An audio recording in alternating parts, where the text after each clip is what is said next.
Peaky Blinders Season 6 just dropped on February 27th. It's been a long 2 years since we left Tommy Shelby holding a gun to his own head because he failed his plan to kill the fascist politician Sir Oswald Mosley. Kevin Mosley. Mosley!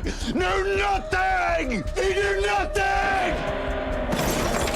Of course, we knew that Tommy isn't going to commit suicide, but we're dying to know what's next. Luckily, the first episode of the saga's grand finale is finally here, but there are some things that you might have missed watching the most anticipated season of Peaky Blinders. In this episode, we're going to reveal all the details and secrets that you might have missed in Peaky Blinders 6. This season was called The Darkest One, and we are going to reveal why. Be careful, the video is filled with spoilers.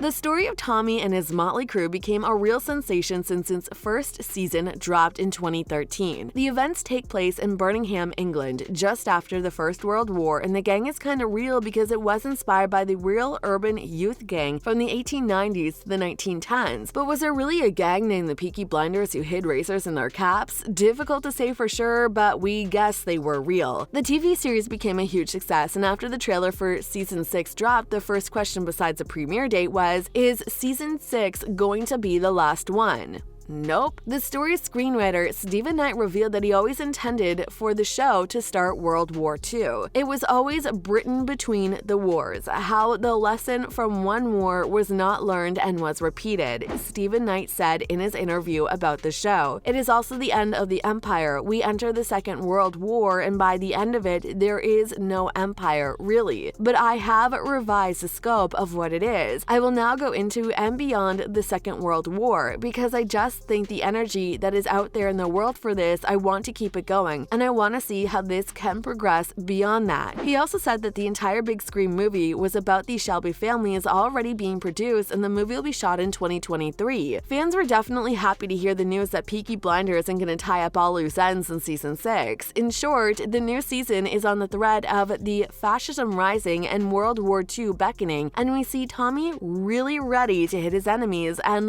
literally everyone expects this season to become a total hit. Peaky's back in with a bang, Stephen Knight said last year. We find the family in extreme jeopardy and the stakes have never been higher. We believe this will be the best series of all and are sure that our amazing fans will love it. While the TV series will be coming to an end, the story will continue in another form. The 5th season ended with Tommy holding a gun to his own head because his plan to assassinate the politician Sir Oswald Mosley had collapsed and it undermined Tommy's morale. The ending left so many fans with questions like, who snitched? What are Peaky Blinders going to do right now? Well, we already got some answers, and we are ready to reveal all the things you probably missed watching the very first episode of Season 6. The first episode starts with a really important answer. Spoiler alert, yes, Tommy pulled the trigger. But don't worry, he's alive. Oops, another spoiler once again. But you knew this video was filled with spoilers, so... Okay, there's also a very important thing. IRA boss Captain Swing informed Tommy over the phone that it's imperative Mosley remains alive, at least for now. That's all you need to know, she added. But why? Well, it can be assumed that Mosley was trying to provide an agreement between Great Britain and Ireland. That agreement mirrored the agreement between the United States and Cuba, and the US granting Cuba independence but still can intervene in its affairs if deemed acceptable on a legal basis. This system was far from perfect because the IRA wanted to wholesale severance from British order, and that is why Mosley's vision could be really helpful in their way to independence and liberty. Even though Mosley had never supported the IRA, he criticized the decision that was made by the Prime Minister David Lloyd George. The Prime Minister decided to dismantle the group with the help of the violent Black and Tans, the group that was used by the government during the Irish War of Independence. He thought that this approach was really bad for Britain's image. No empire, no government has been long sustained except by the power of moral force, he later declared in the House of Commons. Keeping the MP alive wasn't the IRA's only concern. We've made some changes to the structure of your organization, said Swing. And now it's time to talk about Aunt PAULI and what happened to her. PAULI was a woman in business. She was the matriarch, and obviously her death had the biggest impact on Tommy Shelby. Aunt PAULI was played by Helen McCroy, who starred in Harry Potter films, and she is a real legend. Sadly, the staple of Peaky Blinders right from the off didn't appear in the 6th season due to her illness, and she passed away. Her husband, Damian Lewis, delivered the desperately sad news, and both of those in the industry and audiences who have enjoyed her performances expressed their sorrow. Damian Lewis tweeted, "I'm heartbroken to announce that after her heroic battle with cancer, the beautiful and mighty woman that is Helen McCroy had died peacefully at home, surrounded by a wave of love from friends and family. She died as she lived, fearlessly. God, we love her and know how lucky we are to have her in our lives. She blazed so brightly. Go now, little one, into the air, and thank you." Cillian Murphy said that McCroy was his closest colleague on Peaky, and that he was in awe of the way the actress lived her life. "One of the finest actors I've ever worked opposite," he told The Guardian. "Any material, any scene, she made it special. She could do power and vulnerability, one after the other. She was just so cool and fun and had such a compassion for everyone she met. I was kind of in awe about how she lived her life, the way she balanced her work and her family so beautifully." Swing acknowledged the importance of PAULI support both practically and emotionally during Shelby Company's limited continue expansion. "You have had a crutch to lean on," she said. "Last night, we kicked away that crutch. From now on, it is the IRA who Tommy must turn to for support." As for other interesting details, it's important to know that the gypsy phrase that Tommy's daughter pronounced means Tommy's wife Lizzie told Tommy that she and the children can't meet him in Boston because their daughter Ruby had and it is better not to travel. Initially, Tommy was fine, but when Lizzie told him that their daughter pronounced one phrase, it made him really worried. "Johnny's kids have been teaching her to speak gypsy," she said, on hearing the Romney phrase. Tommy flew into a state of panic, and it's hardly surprising. Tikna means little girl or daughter, More translates to friend, and Bing means supernatural being or devil. Tommy announced his intent to come back home immediately and told Lizzie to keep Ruby out of school and away from the river and all horses. He also instructed Lizzie to place a black Madonna around Ruby's neck. The Black Madonna is the patron saint of the gypsies, and people believe that she can protect them from evil. Did you know what this phrase means, by the way? Share with us in the comment section down below. Ruby also claimed that a man with green eyes stood before her who agitated Tommy further. She said she could see a man.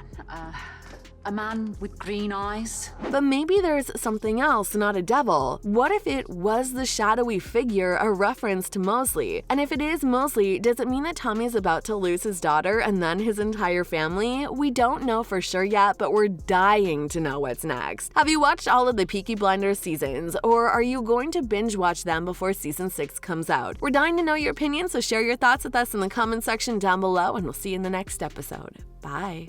How does that play in South Boston? Oh, fuck you.